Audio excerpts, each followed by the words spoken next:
अगर आप भी जा रहे हैं 14 फरवरी को गणित का फाइनल पेपर देने, तो आपके लिए क्लास काफ़ी ज़्यादा महत्वपूर्ण है, क्योंकि हम अभी के इस क्लास में गणित के वैसे वायरल ऑब्जेक्टिव क्वेश्चन बताने वाले हैं जो 14 फरवरी को हूबहू यही सब क्वेश्चन लड़ेगा। तो चलिए हम बिना देर किए क्लास को स्टार्ट करते हैं। यह क्लास को आप लोग अंतर कर लेते हैं तो मेरा गारंटी है कि आप लोग का एग्जाम मैथ का एकदम शानदार जाएगा और 50 में 50 ऑब्जेक्टिव आप सही करके आएंगे। तो चलिए बिना देर किए क्लास को स्टार्ट करते हैं। ऐसा ही आप लोग का क्वेश्चन पेपर मिलेगा।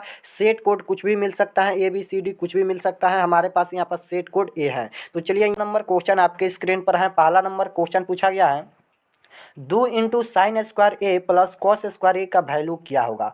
2 × sin² theta plus cos² theta का मान क्या होगा। तो 2 को तो ये पहले ही कॉमन कर दिया है, तो 2 गुना हो जाएगा और sin² theta plus cos² theta किसके बराबर होता है, तो 1 के बराबर होता है। फार्मूला है sin² theta plus cos² theta बराबर 1 होता है। तो 2 में जब हम 1 से गुना करेंगे तो 2 हो जाएगा, तो इसका वैल्यू 2 हो जाएगा, जो ऑप्शन नंबर ए में दिया है। ऑप्शन नंबर ए बिल्कुल राइट आंसर हो जाएगा। चलिए नेक्स्ट क्वेश्चन देखते हैं। 2 नंबर क्वेश्चन है, यदि 3 बिंदु संरेख हैं तो त्रिभुज का क्षेत्रफल होगा। यदि तीनों बिंदु जब संरेख होते हैं तो त्रिभुज का क्षेत्रफल क्या होता है, तो त्रिभुज का क्षेत्रफल 0 होता है। ऑप्शन नंबर कहाँ पर दिया है, ऑप्शन नंबर सी में दिया है। ऑप्शन नंबर सी बिल्कुल और राइट आंसर हो जाएगा। चलिए नेक्स्ट क्वेश्चन की ओर चलते हैं। 3 नंबर क्वेश्चन पूछा गया है कि आंकड़े कुछ संख्या दिया है, यहाँ पर देख सकते हो 2,4,8,7,4,3 आभाज्य संख्या आने की प्रायिकता होगी। या इसमें से आभाज्य संख्या की प्रायिकता बताना है कि इनमें से आभाज्य संख्या की प्रायिकता क्या होगी। तो सबसे पहले इसमें देखेंगे कि आभाज्य संख्या कितने हैं। तो आभाज्य संख्या किसे कहते हैं, जो एक से करता है और अपने आप से करता है। तो 2 तो आभाज्य संख्या नहीं होगा, 4 भी आभाज्य संख्या नहीं होगा, 8 भी आभाज्य संख्या नहीं होगा, लेकिन 7 एक आभाज्य संख्या है तो 7 हो जाएगा, और 4 भी आभाज्य संख्या नहीं है, 3 है तो 3 हो जाएगा। अब देखिए कितना संख्या है, तो 1 2 2 संख्या है तो 2 हो जाएगा, और बाटा में कुल संख्या कितना है, तो 1 2 3 4 5 6 6 संख्या है तो बाटा में 6 हो जाएगा। जब इसे कटाएंगे तो 2 तिहाई 6 हो जाएगा, यानी आभाज्य संख्या आने की प्रायिकता 3 होगी। ऑप्शन नंबर सी में दिया है, ऑप्शन नंबर सी बिल्कुल राइट आंसर हो जाएगा। 4 नंबर क्वेश्चन है, यदि 2 sin A बराबर 2 तो A का मान क्या होगा। यानी यदि साइन थीटा 2 sin थीटा बराबर 2 दिया है तो थीटा का मान क्या होगा। तो इसे सॉल्व करेंगे, बहुत ही सिंपल है। यहाँ पर हो जाएगा साइन थीटा और यहाँ पर बराबर में 2/2, यहाँ पर गुना में 2 है, यहाँ पर तो भागा में चले आएगा तो 2/2 हो जाएगा, कट जाएगा। तो साइन थीटा बराबर क्या होगा, साइन ए बराबर हो जाएगा 1 हो जाएगा, साइन ए बराबर 1 हो जाएगा। अब कितना डिग्री का मान होता है 1, साइन कितना डिग्री का मान 1 होता है, तो साइन 90 डिग्री का मान 1 होता है। तो इसका थीटा का मान 90 डिग्री हो जाएगा, जो ऑप्शन नंबर बी में दिया है। ऑप्शन नंबर बी बिल्कुल राइट आंसर हो जाएगा। नेक्स्ट क्वेश्चन है 5 नंबर, निम्न में कौन परिमेय संख्या है। निम्न में से कौन परिमेय संख्या है, यही बताना है कि निम्न में कौन परिमेय संख्या है। तो इनमें सभी संख्या रूट में लगा है, तो जो भी संख्या रूट में लगता है वो तो सभी अपरिमेय होता है, लेकिन उसमें भी कुछ होता है कि अगर रूट से बाहर हो जाएगा तो अपरिमेय हो जाएगा, लेकिन जो रूट में बच जाएगा वही अपरिमेय होगा। तो देखिए √7 का वर्गमूल पूर्ण रूप से नहीं निकलेगा तो इसमें रूट रह जाएगा, तो यह एक अपरिमेय संख्या है।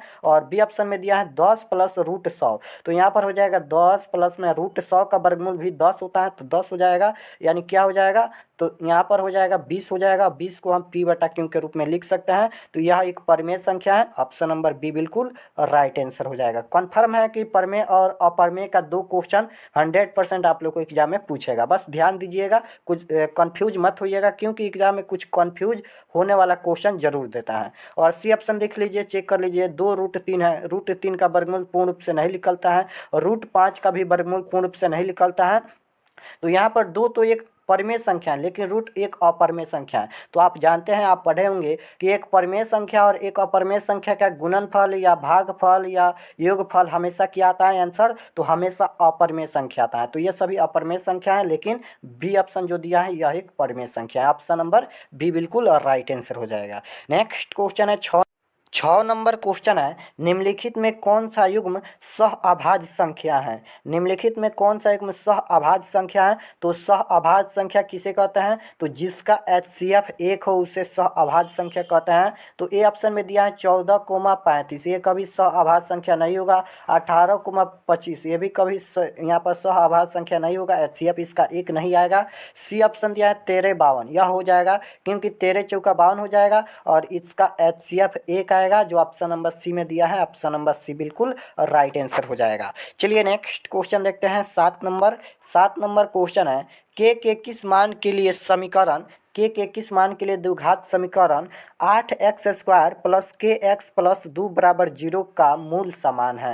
यहाँ पर मूल समान है, तो जब मूल समान होता है तो d बराबर b² माइनस 4ac बराबर में 0 हो जाएगा। जब मूल समान होता है तो d बराबर 0, तो b के जगह पर क्या है तो k है, तो k² माइनस 4 गुना a के जगह पर 8 और यहाँ पर c के जगह पर 2। अब देखिए यहाँ पर k² माइनस का हो जाएगा, अब यहाँ पर बराबर में 0 होगा। अब देखिए 8 चौका 32, अब 32 दूना क्या हो जाएगा तो यहाँ पर हो जाएगा 64 बराबर में 0 हो जाएगा। अब देखिए k² बराबर हो जाएगा 64, माइनस का 64 है और 0 इधर जाएगा और माइनस 64 उधर जाएगा तो प्लस का हो जाएगा, माइनस का है तो प्लस का हो जाएगा, तो 0 का कोई वैल्यू नहीं रहता है तो सीधा हम लिखते हैं 64। अब देखिए k² है, तो जब स्क्वायर हटता है तो रूट में जाता है, तो यहाँ पर देखिए 64 रूट में जाएगा यहाँ पर, तो 64 का वर्गमूल कितना होता है तो k बराबर क्या हो जाएगा 64 का वर्गमूल 8 होता है, तो k बराबर क्या हो जाएगा सबसे पहले प्लस माइनस 8 हो जाएगा। जो ऑप्शन नंबर सी में दिया है ऑप्शन नंबर सी बिल्कुल राइट आंसर हो जाएगा। नेक्स्ट क्वेश्चन है 8 नंबर। 19 और 25 के समानांतर माध्य हैं। 19 और 25 के समांतर माध्य क्या होगा, सिंपल है a प्लस, यहाँ पर फार्मूला होता है a प्लस बी बट्टा 2 हो जाएगा, यानी 19 प्लस में 25 और बट्टा में 2, जब इसे जोड़ेंगे तो कितना हो जाएगा तो यहाँ पर 14 हो जाएगा, 9 9 5 14, 2 1 3 1 4 हो जाएगा, यानी 44 बट्टा 2 हो जाएगा। जब इसे कटाएंगे तो क्या आ जाएगा 22, 22 दूना 44, तो 22 इसका समानांतर माध्य होगा जो ऑप्शन नंबर ए में दिया है, ऑप्शन नंबर ए बिल्कुल राइट आंसर हो जाएगा। नेक्स्ट क्वेश्चन है 9 नंबर क्वेश्चन है 1 माइनस साइन स्क्वायर 60 डिग्री का वैल्यू क्या होगा। 1 माइनस साइन स्क्वायर 60 डिग्री का मान क्या होगा, तो सिंपल है यहाँ पर सॉल्व करेंगे। 1 माइनस साइन 60 डिग्री का मान कितना होता है तो √3/2 होता है, स्क्वायर है तो स्क्वायर करेंगे। अब देखिए 1 माइनस का क्या हो जाएगा 1 माइनस √3 का स्क्वायर और √9, और √9 का वर्गमूल 3 होता है तो हम सीधे 3 लिखते हैं और बट्टा में 2 का स्क्वायर 4 हो जाएगा। अब इसे नीचे में 1 लगाइए, अब इसे क्या कीजिए तो यहाँ पर भिन्न का घटाव बना लीजिए, यानी 4 का और 1 का एलसीएम लेंगे तो 4 ही होगा, और यहाँ पर 4 से 4 में भाग लगाएंगे तो 4 एकम 4, यानी 4 माइनस में 4 से 4 कट जाएगा तो 1 बचेगा, और 1 में जब हम 3 से गुना करेंगे तो 3 हो जाएगा, यानी 4 में से 3 घटाएंगे तो 1 हो जाएगा, बट्टा में 4 है। इसका बिल्कुल राइट आंसर 1/4 आया जो ऑप्शन नंबर डी में दिया है, ऑप्शन नंबर डी बिल्कुल राइट आंसर हो जाएगा। चलिए नेक्स्ट क्वेश्चन है 10 नंबर। बहुपद x-1 के शून्यक है, इसका शून्यक क्या होगा, सिंपल है x-1 बराबर में 0 हो जाएगा। अब देखिए यहाँ पर x बराबर में यहाँ पर माइनस का 1 है, 0 इधर आएगा और यहाँ पर माइनस का 1 उधर जाएगा तो प्लस का 1 हो जाएगा, तो इसका वैल्यू कितना आया, इसका शून्यक 1 आया जो ऑप्शन नंबर बी में दिया है, ऑप्शन नंबर बी बिल्कुल और राइट आंसर हो जाएगा। नेक्स्ट क्वेश्चन है यहाँ पर 11 नंबर, देख सकते हो एक द्विघात बहुपद के शून्यकों का योग 4 तथा गुणनफल 5 हो तो द्विघात बहुपद होगा। द्विघात बहुपद बताना है, द्विघात बहुपद के शून्यकों का योग 4 दिया है तथा गुणनफल 5 दिया है तो द्विघात बहुपद क्या होगा, यानी अल्फा प्लस बीटा का मान 4 दिया है, अल्फा इंटू बीटा का मान 5 दिया है तो द्विघात बहुपद क्या होगा। तो बहुपद का फार्मूला मालूम होना चाहिए, क्या होता है तो x² minus alpha plus beta होता है, और फिर क्या होता है तो x प्लस में अल्फा इंटू बीटा होता है, यह फार्मूला होता है बहुपद का। तो x² है तो x² हो जाएगा और माइनस का अल्फा प्लस बीटा का जगह पर, यानी शून्यकों का योगफल होता है तो योगफल 4 दिया है तो 4 हो जाएगा। अब यहाँ पर 4 में जब हम x से गुना करेंगे तो 4x हो जाएगा तो 4x लिखते हैं, और प्लस का अल्फा इंटू बीटा का जगह पर गुणनफल यहाँ पर 5 दिया है तो 5 हो जाएगा। अब देखिए इसका आंसर आ गया, कहाँ पर दिया है x² माइनस 4x प्लस 5 कहाँ पर दिया है तो ऑप्शन नंबर यहाँ पर ऑप्शन नंबर ए में दिया है, ऑप्शन नंबर ए बिल्कुल और राइट आंसर हो जाएगा। चलिए नेक्स्ट क्वेश्चन देखते हैं 12 नंबर क्वेश्चन है बहुपद x² माइनस 3 का शून्यक है, इसका शून्यक बताना है कि इसका शून्यक क्या होगा। तो सिंपल है x² है तो x² माइनस 3 है तो माइनस 3 बराबर में 0 हो जाएगा। अब देखिए यहाँ पर x² बराबर हो जाएगा माइनस 3 है तो उधर जाएगा तो प्लस का 3 हो जाएगा, स्क्वायर हटेगा तो रूट में जाएगा यहाँ पर तो √3, और √3 का वर्गमूल होता नहीं है तो ये रूट में रह जाएगा, यानी इसका शून्यक 2 होगा, एक प्लस का √3 और एक माइनस का √3 जो ऑप्शन नंबर बी में दिया है, ऑप्शन नंबर बी बिल्कुल राइट आंसर हो जाएगा। चलिए नेक्स्ट क्वेश्चन है 13 नंबर। समीकरण निकाय दिया है, दो समीकरण दिया है जिसका अनगिनत हल होने के लिए के का मान ज्ञात कीजिए। अनगिनत हल होने के लिए के का मान ज्ञात कीजिए। तो अनगिनत हल कब होता है? तो जब a1/a2 बराबर होता है, b1/b2 बराबर होता है, c1/c2 यानी तीनों जब बराबर होता है तब अनगिनत हल होता है। तो वही फार्मूला का यूज करेंगे। यहाँ पर a1 के जगह पर x है तो यहाँ पर 1 लिखेंगे, और यहाँ पर a2 के जगह पर कितना है तो 5 है तो 5, और बराबर b1 के जगह पर 2, b2 के जगह पर k, और c1 के जगह पर कितना है तो 3 है, और c2 के जगह पर 15। इसे कटाइएगा मत, इसे तिरछा तिरछी गुना कीजिएगा। जब इसे तिरछा तिरछी गुना करेंगे तो k में 1 से गुना करेंगे तो k हो जाएगा, और 5 दूना क्या हो जाएगा 10 हो जाएगा। अब देखिए इसका आंसर कितना आया तो k बराबर 10 आया, जो ऑप्शन नंबर ए में दिया है। ऑप्शन नंबर ए बिल्कुल राइट आंसर हो जाएगा। चलिए नेक्स्ट क्वेश्चन देखते हैं। यहाँ पर 14 नंबर क्वेश्चन पूछा गया है, देख सकते हो। यदि tan थीटा बराबर 3/4 हो तो sin थीटा का वैल्यू क्या होगा? tan थीटा बराबर 3/4 दिया है तो sin थीटा का मान बताना है। तो tan थीटा बराबर क्या होता है तो लंब बटा आधार, यानी p के जगह पर कितना दिया है 3 दिया है, और आधार यानी b के जगह पर 4 दिया है। अब हमें कोण निकालना है, क्योंकि sin थीटा का फार्मूला लंब बटा कोण होता है। तो h इसमें है नहीं तो h निकालेंगे। h का फार्मूला क्या होता है तो लंब स्क्वायर प्लस आधार स्क्वायर, यानी 3 का स्क्वायर करेंगे प्लस में 4 का स्क्वायर करेंगे, बराबर में क्या हो जाएगा 3 का स्क्वायर कितना होता है तो 9, और प्लस में 4 का स्क्वायर 4 चौका 16 हो जाएगा, बराबर में क्या हो जाएगा तो 9 और 16 रूट में 25 हो जाएगा। और रूट 25 का वर्गमूल कितना होता है तो रूट 25 का वर्गमूल होता है 5, तो h बराबर यानी कोण बराबर 5 आ गया। अब हमें साइन थीटा का मान निकालना है। तो साइन थीटा बराबर क्या होता है लंब बटा कोण, यानी यहाँ पर होता है p बटा में h होता है। p के जगह पर कितना है तो 3 है, और h के जगह पर अभी यहाँ पर कोण 5 आया तो 3/5 हो जाएगा, जो ऑप्शन नंबर कहाँ पर दिया है ऑप्शन नंबर डी में दिया है। ऑप्शन नंबर डी बिल्कुल राइट आंसर हो जाएगा। चलिए नेक्स्ट क्वेश्चन है 15 नंबर। ABC एक त्रिभुज है, त्रिभुज ABC है जिसका कोण A बराबर 40 डिग्री तथा कोण B बराबर 60 डिग्री। तो कोण C का वैल्यू क्या होगा? कोण C का मान ज्ञात करना है। तो सबसे पहले हम एक त्रिभुज बना लेते हैं। यहाँ पर एक त्रिभुज बनाते हैं। तो यहाँ पर देखिए A हो गया, ये B हो गया, और यहाँ पर ये C हो गया। यहाँ पर देखिए A का मान कितना दिया है तो इसका वैल्यू दिया है यहाँ पर 40 दिया है, और इसका वैल्यू कितना दिया है तो इसका वैल्यू 60 दिया है। उसके बाद यहाँ पर कोण C का वैल्यू ज्ञात करना है। तो सिंपल है, यहाँ पर क्या हो जाएगा कोण A प्लस में कोण B हो जाएगा, कोण B, और यहाँ पर प्लस में क्या हो जाएगा तो कोण C, और बराबर में त्रिभुज के तीनों कोणों का योगफल कितना होता है तो 180 डिग्री होता है, बराबर में 180 डिग्री। कोण A का मान 40 डिग्री दिया है तो 40 हो जाएगा, और प्लस में कोण B का वैल्यू 60 दिया है तो 60 हो जाएगा, और प्लस में यहाँ पर कोण C का मान ज्ञात करना है, और बराबर में क्या हो जाएगा तो 180 हो जाएगा यहाँ पर। अब देखिए 40 और प्लस 60 कितना हो जाएगा तो 100 हो जाएगा, तो 100, और प्लस में क्या हो जाएगा कोण यहाँ पर C हो जाएगा, बराबर में यहाँ पर 180 डिग्री है तो 180 डिग्री। अब देखिए यहाँ पर कोण क्या हो जाएगा, कोण C बराबर हो जाएगा 180, और यहाँ पर प्लस का 100 है इधर जाएगा तो माइनस का 100 हो जाएगा। अब 180 में से जब हम 100 घटाएंगे तो कोण C का वैल्यू क्या आएगा तो कोण C का मान आएगा 80 डिग्री। तो इसका कोण C का मान कितना आया तो 80 डिग्री, जो ऑप्शन नंबर C में दिया है। ऑप्शन नंबर C बिल्कुल राइट आंसर हो जाएगा। चलिए नेक्स्ट क्वेश्चन देखते हैं 16 नंबर क्वेश्चन पूछा गया है। आंकड़े यानी कुछ संख्या दिया है, देख सकते हो कितना बड़ा संख्या दिया है, जिसका परिसर बताना है कि परिसर क्या होगा। तो बहुत ही सिंपल होता है परिसर निकालना। परिसर कैसे निकलता है तो सबसे बड़ी संख्या में से सबसे छोटी संख्या घटाते हैं, सबसे बड़ी संख्या में से सबसे छोटी संख्या घटाते हैं तो परिसर निकलता है। तो इनमें सबसे बड़ी संख्या कौन है तो इनमें सबसे बड़ी संख्या है 56, तो 56 हो जाएगा, और माइनस का सबसे छोटी संख्या क्या है तो सबसे छोटी संख्या 6 है तो 6 हो जाएगा। अब 56 में से 6 घटाएंगे तो 50 आएगा, तो इसका परिसर कितना आया तो 50 आया, जो ऑप्शन नंबर ए में दिया है। ऑप्शन नंबर ए बिल्कुल राइट आंसर हो जाएगा। चलिए नेक्स्ट क्वेश्चन देखते हैं 17 नंबर क्वेश्चन है, निम्न में कौन परिमेय संख्या नहीं है।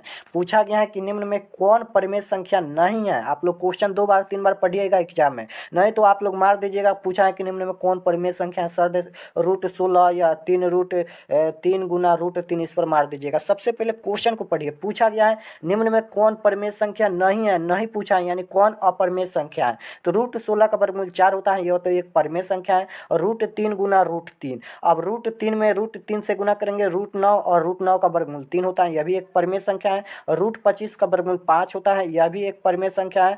लेकिन 2 + √2 एक अपरिमेय संख्या है, क्योंकि √2 का वर्गमूल निकलेगा नहीं, तो ऑप्शन नंबर डी बिल्कुल राइट आंसर हो जाएगा। यह एक परिमेय संख्या नहीं है, यानी यह एक अपरिमेय संख्या है। पूछा गया था परिमेय संख्या नहीं है, तो डी ऑप्शन नहीं है। चलिए नेक्स्ट क्वेश्चन है, निम्न में कौन अभाज्य संख्या है? निम्न में कौन अभाज्य संख्या है, यही क्वेश्चन पूछा गया है।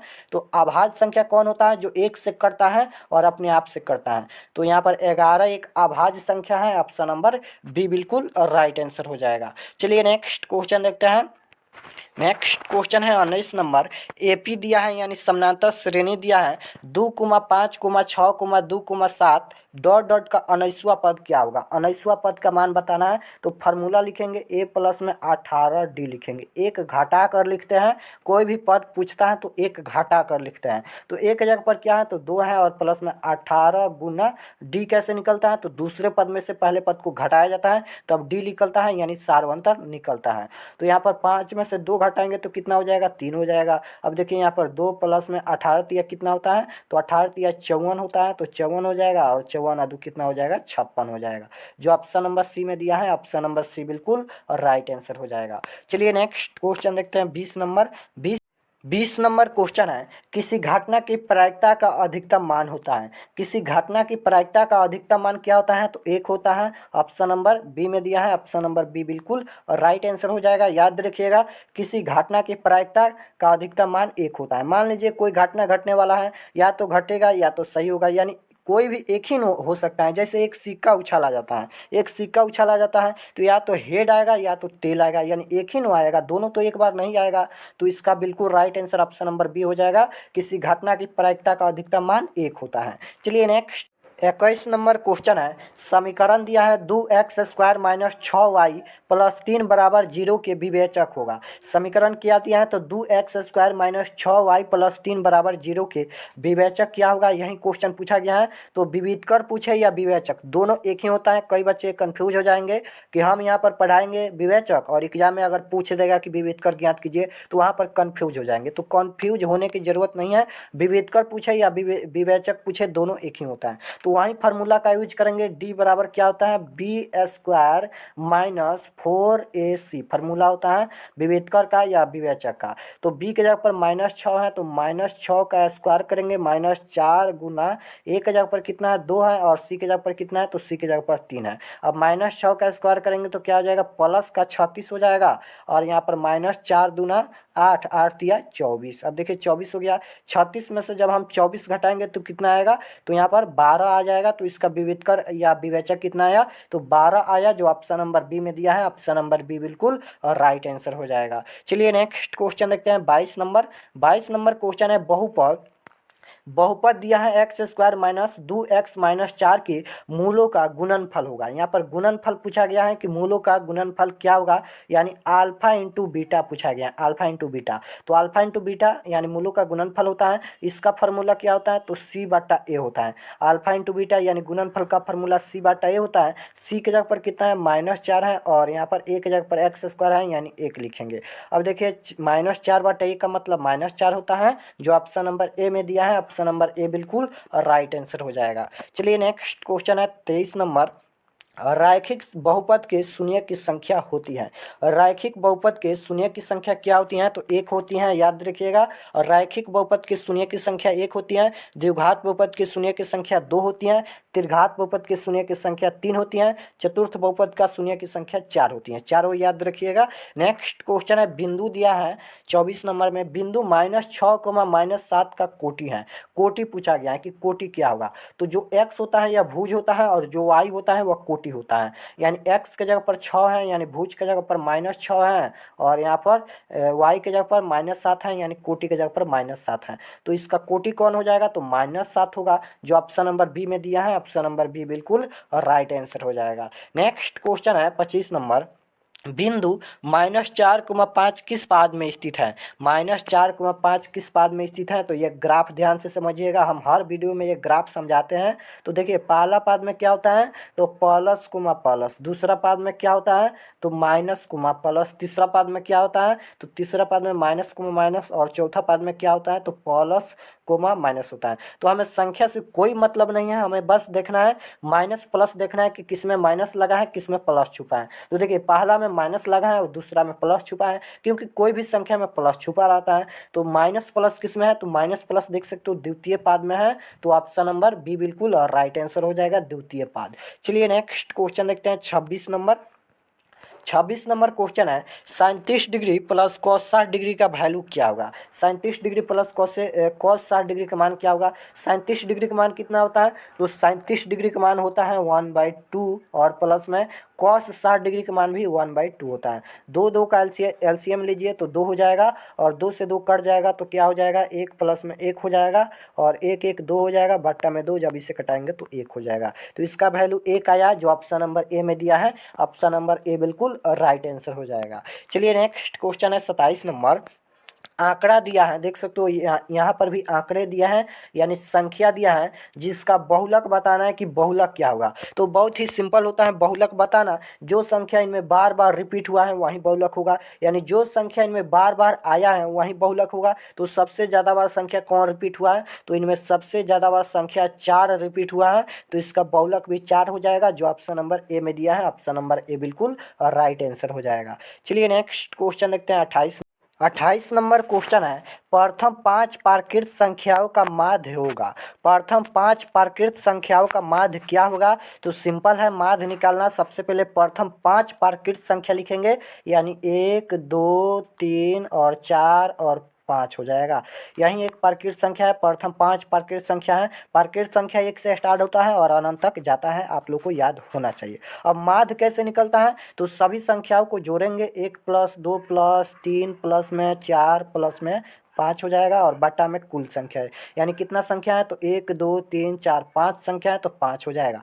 अब देखिए यहाँ पर जब इसे जोड़ेंगे तो कितना हो जाएगा, तो 3 दूना 6, 6 और 4 10 और 5 15 हो जाएगा, 15 बट्टा में 5 हो जाएगा, 5 तिहाई 15। इसका माध्य कितना आया, तो 3 आया जो ऑप्शन नंबर सी में दिया है। ऑप्शन नंबर सी बिल्कुल राइट आंसर हो जाएगा। चलिए नेक्स्ट क्वेश्चन है 29 नंबर। निम्न में से किसकी प्रायिकता नहीं हो सकती है। निम्न में से किसकी प्रायिकता नहीं हो सकती है, यही क्वेश्चन पूछा गया है। तो किसकी प्रायिकता नहीं होती है, तो अगर कोई भी संख्या माइनस में लगा है उसकी प्रायिकता नहीं होती है। ऑप्शन नंबर ए बिल्कुल राइट आंसर हो जाएगा। चलिए नेक्स्ट क्वेश्चन देखते हैं 30 नंबर।